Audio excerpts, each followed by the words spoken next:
В течение 2 месяцев с конца апреля и по конец июня в столице Южной Якутии объявлен двухмесячник санитарной очистки. О том, как тысячи нерюнгринцев вышли на улицы Молодого Нерюнгри с целью избавить город от скопившегося за зиму мусора, мы расскажем в нашем сюжете. Сплотившись в одну гигантскую команду, работники сотен предприятий, десятков ТСЖ, студенты и просто обычные активные горожане вышли на улицы и проспекты Молодого Нерюнгри, чтобы очистить его территорию от того, что проявилось из-под исчезнувшего по весне снега. Положительной тенденцией является то, что в столице Южной Якутии с каждым годом таких активных людей становится все больше. Сегодня у нас общегородской субботник.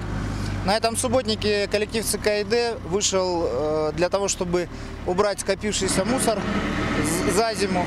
То, что набросали фантиков, пачек от сигарет и все остальное. Также наши сотрудники, как положительные герои, участвуют в уборке территории возле своих домов, подъездов, помогают ТСЖ. Еще одним положительным и не менее важным фактором является то, что среди инициативных горожан сегодня все чаще встречаются представители молодежи. Это парни и девушки, в руках которых будущее города Нерюнгри. Наш город же Нерюнгри один из самых чистых городов России. Но мы должны держать наш статус. Поэтому мы каждый год убираемся здесь.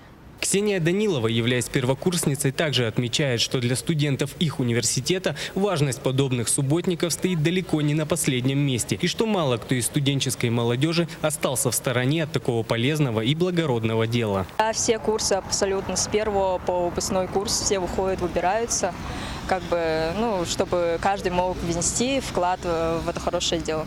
Сейчас едва ли не на первом месте не только в нашем городе, но и во всем мире стоит проблема сохранения экологии. И если не бросать мимо урны клочок бумаги или пластиковую бутылку на газон, а еще лучше выйти и проявить себя в качестве активного и культурного гражданина, то эти элементарные усилия могут принести пользу не только себе и окружающим, но и будущим поколениям. Игорь Акимов, Вадим Барашков, НВК Саха, Нерюнгри.